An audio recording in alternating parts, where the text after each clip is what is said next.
Bonjour à vous à la maison et bienvenue à l'émission La Parole vivante. Cette émission où est-ce qu'on prend la parole de Dieu, la Bible, puis on découvre les grands trésors que Dieu a pour nous. Et la première, c'est qu'il se révèle à nous. Et il nous révèle à nous, non seulement ça, mais c'est quoi son plan?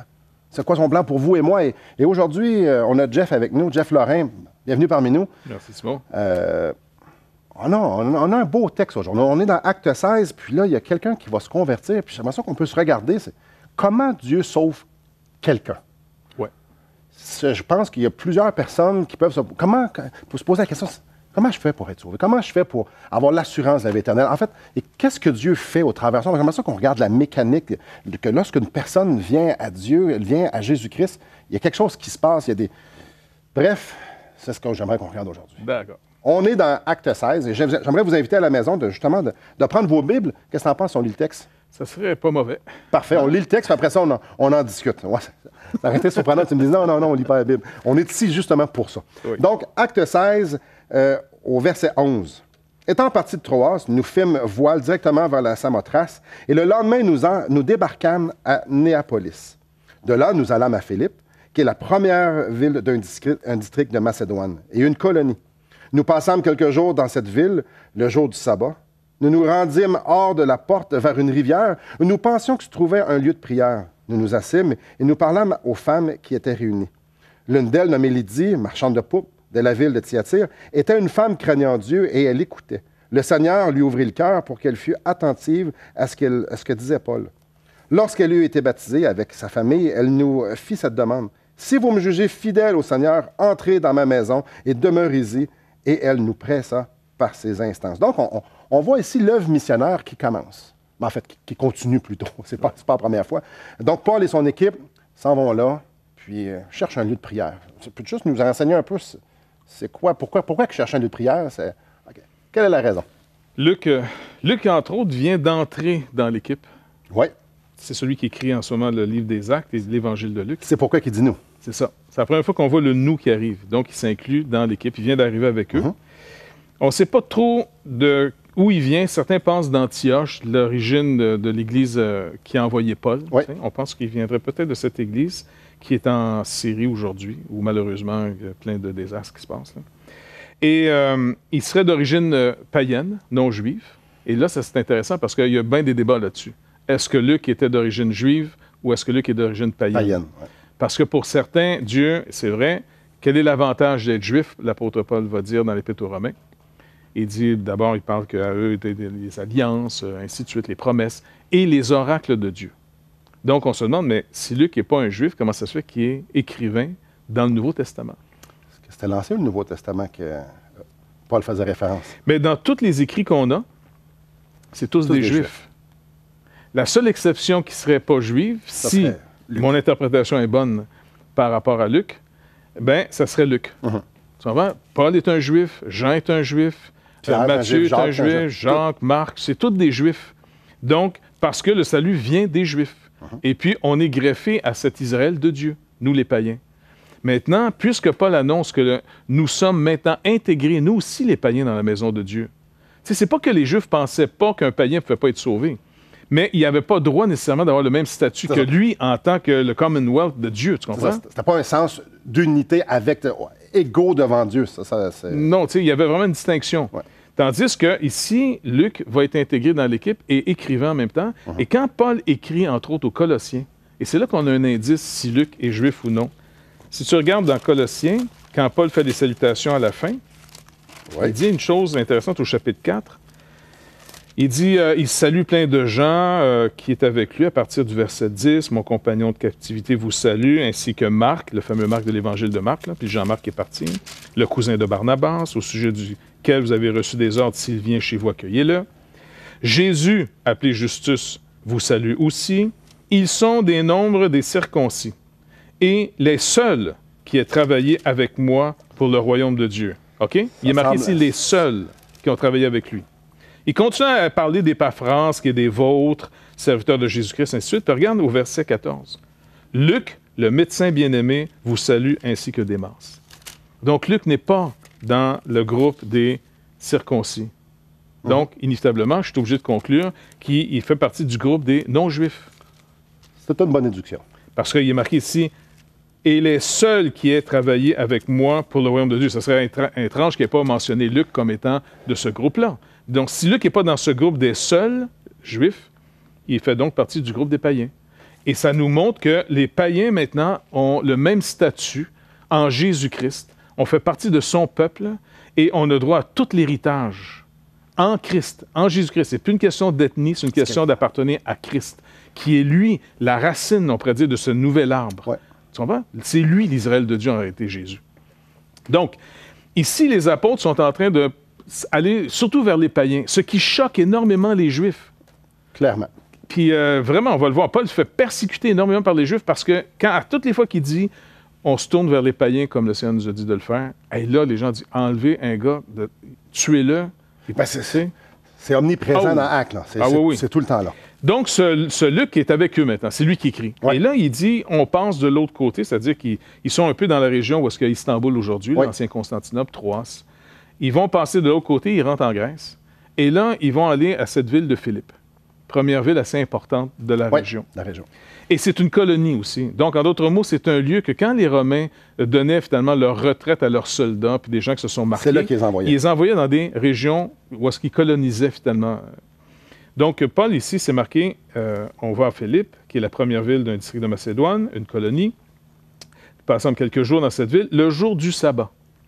Donc, sa coutume à Paul, c'est à tous les Shabbats, il va aller se rassembler avec, d'abord, ceux à qui il doit annoncer l'Évangile, les Juifs. Et là, il n'en trouve pas de synagogue. Fait que là, il va trouver une rivière. Pourquoi? On va peut-être voir ça après la pause. Si tu veux. Bien, certainement que je veux. Et probablement, vous aussi, vous voulez à la maison. Pourquoi? Pourquoi ce point de rassemblement est si important? Mais avant de vous laisser aller à la pause, j'aimerais ça vous inviter. En fait, j'aimerais ça vous donner, on aimerait ça vous donner un cadeau. Le livre Destination finale de Marc Cahill qui nous explique le plan de Dieu justement pour nous pécheurs. Qu'est-ce qui peut arriver et qu'est-ce qui va arriver. Bref, je ne vous en dis pas plus. Si vous aimeriez lire le livre, ça nous ferait plaisir de vous le donner. Juste communiquez avec nous, 1-877-L'Espoir, 1-877-537-7647 ou encore visitez notre site web espoir.ca et vous allez avoir une foule d'informations concernant non seulement ce livre, mais également sur le livre le plus important, la parole de Dieu et le plan de Dieu pour nos vies. Donc, restez avec nous. On se revoit après la pause. Dans le culte des Juifs, la loi mettrait toujours en évidence les impuretés. Tu comprends? Parce que la loi devait te faire prendre conscience de ton besoin qu'un jour, quelqu'un te laverait d'une vraie eau pure.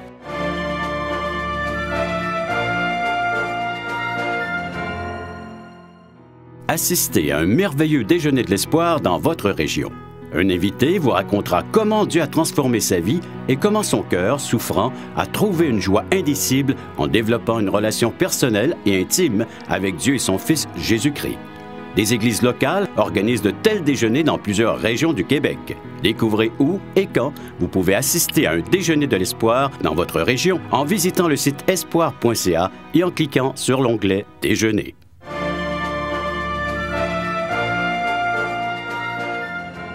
Donc, Paul et son équipe se dirigent, Jeff, vers une rivière. Oui. Il semble qu'ils n'ont pas trouvé, finalement, dans cette ville, une synagogue. Ben, c'est là qu'elle est toujours... C'était sa stratégie. C'est ça. Puis pas juste une stratégie dans le sens mauvaise, en disant... parce qu'il est conscient que la bonne nouvelle s'adresse d'abord à ceux par qui le message est arrivé. C'est par les Juifs qu'on reçoit le salut sur terre.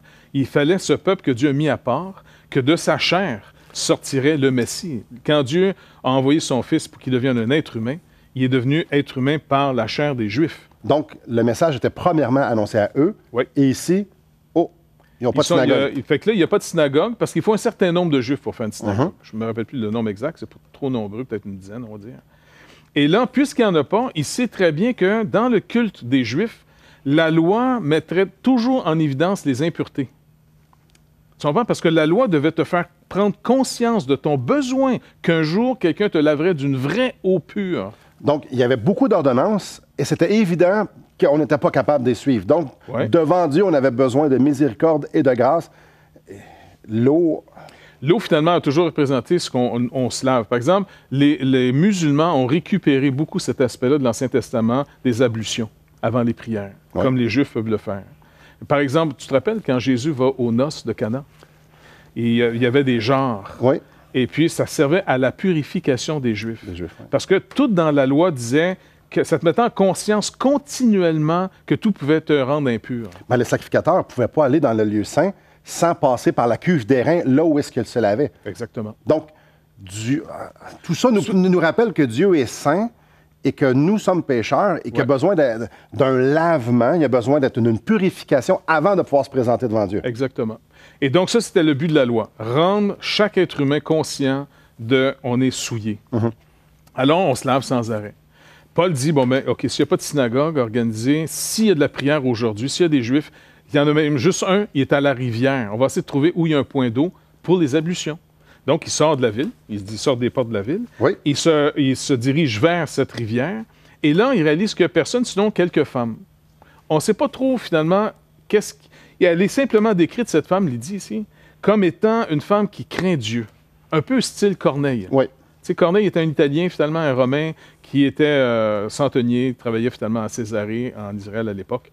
Mais c'est quelqu'un qui avait été extrêmement touché par le Dieu d'Israël. Il y a une conscience de Dieu sans trop le connaître d'une façon spécifique, mais il y a une conscience de... Ouais. Oui. Comme il y a des gens qui nous écoutent en ce moment, qui ne sont pas sûrs encore qu'est-ce qu'ils sont. Ils disent, mais ils ont vraiment une sensibilité à ce qu'ils vont appeler peut-être l'être suprême. Ouais, ou, ils doivent avoir quelque chose de plus grand. Quelque chose, et puis ils ne sont pas simplement, OK, la vie, c'est juste mécanique et puis il n'y a rien. Ils sont touchés. Ils savent. Il y a une intuition de base. Donc, cette femme-là... Elle a ça. Elle est très respectueuse envers les choses de Dieu. Et puis, donc, quand elle voit finalement ces hommes arriver, eux, ils vont dire, ils vont leur témoigner. Ils commencent à leur parler du Dieu d'Israël, le Dieu qu'elle semble craigner, et puis craindre dans le bon sens du mot. Oui. Et puis, elle va être touchée. Parce que d'abord, elle est définie comme une femme qui craint Dieu. 1. 2, elle écoutait. Donc, elle n'était pas indifférente. Non. Tu sais, une personne, par exemple, qui est intéressée aux choses de Dieu, même si elle ne sait pas encore c'est quoi, souvent, on va dire, je ne sais pas c'est quoi, mais je sais c'est pas. Je sais qu'est-ce que c'est pas. C'est ça. Ça va? Je devrais écouter ça. Et là, tu entends le message. Peut-être qu'en ce moment, il y a des gens qui nous écoutent, qui disent, écoute, ça m'intéresse ce qu'ils disent. Ça me fait peur, je ne veux pas trop m'embarquer, mais m'a continué à les écouter. Ça m'intéresse de savoir ce qu'ils disent sur la Bible, tu sais.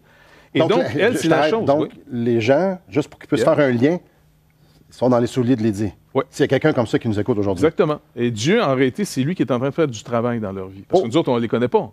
Nous autres, on parle de ce qu'on voit dans le texte, on réfère les choses, mais c'est toujours le Seigneur qui sauve. Et comme c'est il là dit, qu'on va voir ça, elle craint Dieu, elle écoutait. Puis là, le Seigneur va nous donner un secret de maison, en d'autres mots. On vous donne un petit secret de maison. Le Seigneur lui ouvrit le cœur. Résultat, pour qu'elle fût attentive à ce que Paul disait. Là, c'est qu'une personne, là, il y a un intérêt qui va la chercher. Elle écoute pour entendre quelque chose. Elle fait pas juste, c'est pas du bruit seulement, là. Oui. Là, la personne cherche à comprendre. Tu sais, comment... Puis là, Paul est en train de leur dire, est-ce que vous réalisez qu'on est tous souillés, en réalité? Personne n'atteint le but. Comment ça se fait qu'on a cette idée de perfection dans notre tête? On l'a tous. On la définit plus ou moins bien, chacun de nous autres, là. Mais on peut tous se dire, j'ai réussi ou j'ai échoué ma vie. Donc, ça veut dire qu'il y a un modèle dans ta tête. Mais quand ce modèle-là est amplifié par la parole de Dieu, quand le Saint-Esprit touche quelqu'un, il est en train de faire dire, regarde, peut-être selon le standard de certaines personnes, tu es une réussite. C'est ça. Mais souvent, les gens, le soir, rentrent chez eux, qui ont un grand succès, sont des artistes, sont applaudis par tout le monde, sont dans les affaires, ils ont réussi. Ils font plein de bénévolat. Plein de bénévolat. Tu sais, et là, ils rentrent le soir chez eux. Le soir, ils sont couchés dans leur lit, puis ils disent, mais j'ai pas atteint le but. Il me semble qu'il me manque quelque chose. Qu'est-ce qui me manque? Et là, c'est souvent le Saint-Esprit qui nous parle. Il nous empêche de se séduire nous-mêmes par toute l'approbation qu'on reçoit des autres, parce qu'on n'a pas encore celle de Dieu. Puis il nous prépare à écouter ce message-là, ou bien non, il nous ouvre les yeux, comme nous rend attentifs au message pour qu'on puisse comprendre non seulement l'histoire, parce que ça, on la connaît tous, l'histoire. Jésus est mort sur la croix, tout ça, on la connaît tous, mais il y a plus en arrière de ça. Il y a de la vie en arrière de ça. En fait, il y a la vie en arrière de ça. Oui. On en reparle après la pause. Je pense qu'on est sur un bon filon. Mais juste avant d'aller à la pause, j'aimerais ça vous faire une autre proposition. On aimerait vous donner le film de Jésus. En fait, ça peut avoir un impact éternel dans votre vie. Pas le film, mais ce Jésus-là. Donc, on aimerait ça vous le donner gratuitement. C'est le film selon l'Évangile de Jean. Tout ce que vous avez à faire, c'est de nous appeler 1-877-LESPOIR, 1-877-537-7647, ou nous communiquer par Internet sur espoir.ca, nous dire « J'aimerais ça avoir ce film-là », ou encore, les deux, le livre et le film. Donc, communiquez avec nous, ça va nous faire plaisir de répondre à vos questions ou de vous donner ce matériel. Après la pause, on continue. Restez avec nous. La personne qui est touchée par Dieu devient de plus en plus consciente de son problème. Parce que la bonne nouvelle s'adresse à un problème. Tu vas apprécier la bonne nouvelle à la mesure que tu viens de découvrir à quel point tu en as besoin. Moins tu penses que tu en as besoin, moins tu vas l'apprécier.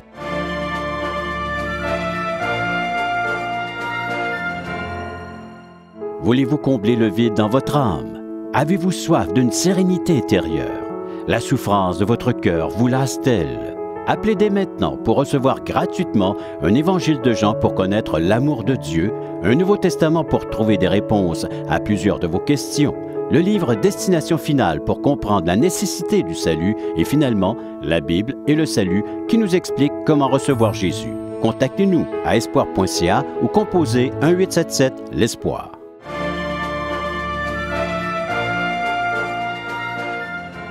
Comme on a mentionné, les sacrificateurs devaient passer par la cuve d'airain pour se laver, se purifier avant de se présenter devant Dieu. Ça préfigurait quelque chose. Bref, ça l'annonçait quelque chose d'encore beaucoup plus grand.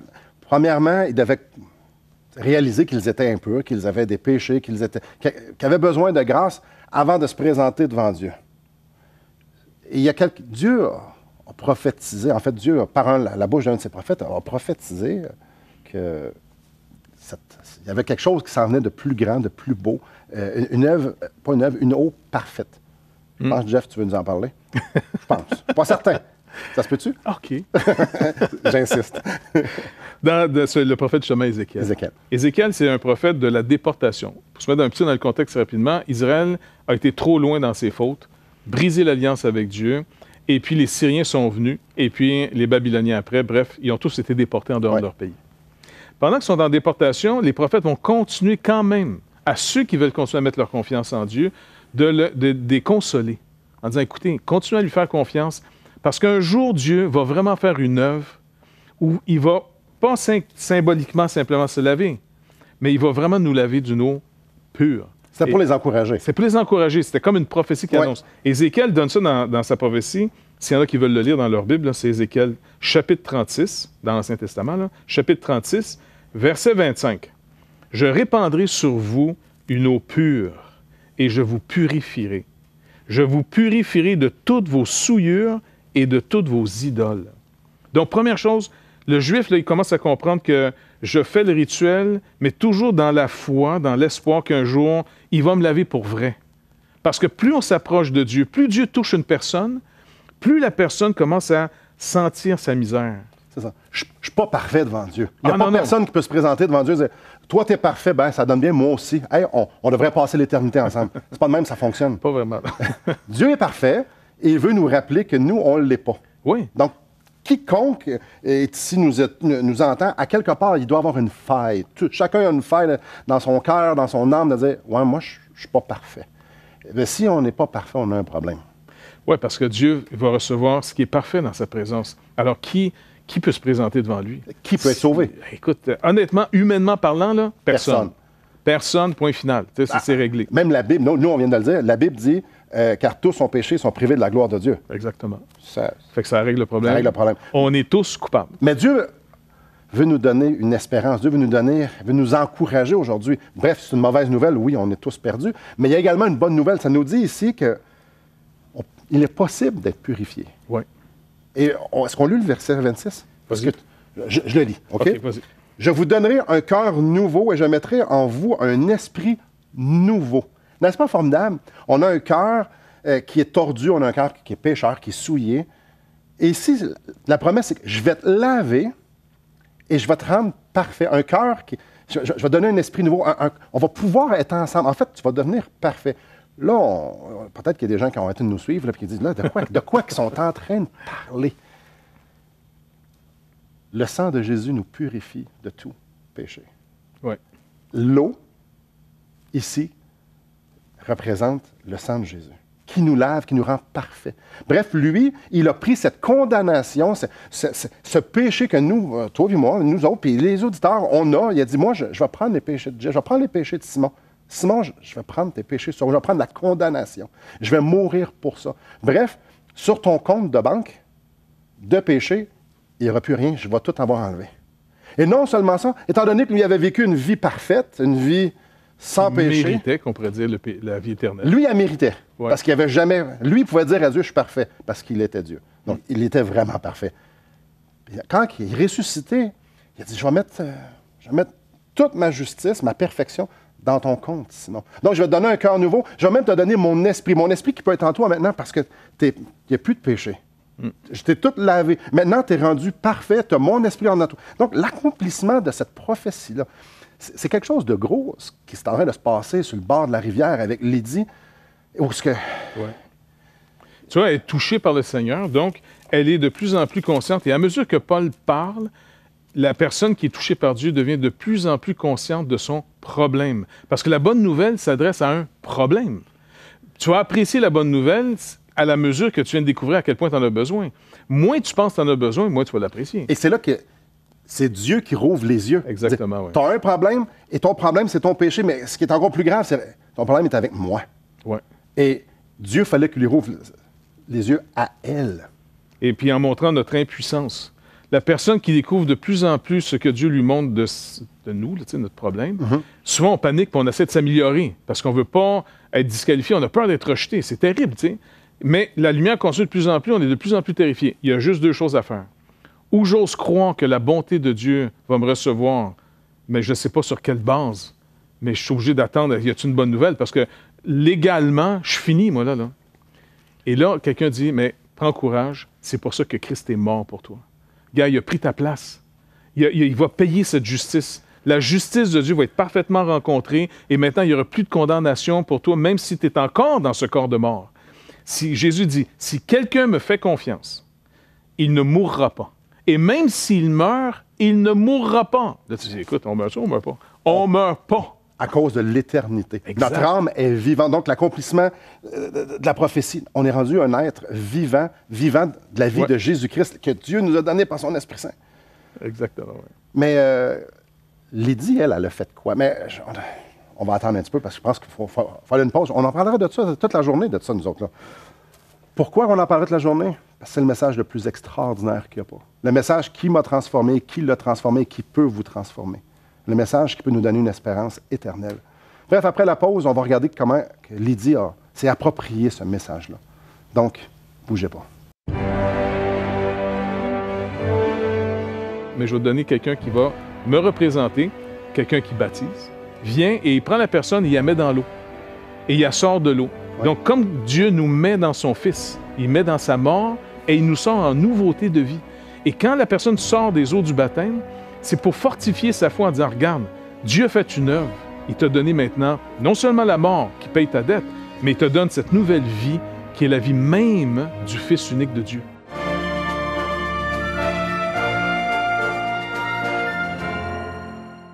Espoirpourlecoeur.org aborde des problèmes que tous peuvent rencontrer un jour. Solitude, culpabilité, manipulation, rébellion et adultère. Chaque problème est clairement défini avec ses symptômes et ses caractéristiques. Des pistes de solutions sont données. Le but du site espoirpourlecoeur.org est d'encourager les chrétiens à s'entraider. Pour participer à l'une de nos conférences, consultez notre site espoirpourlecoeur.org.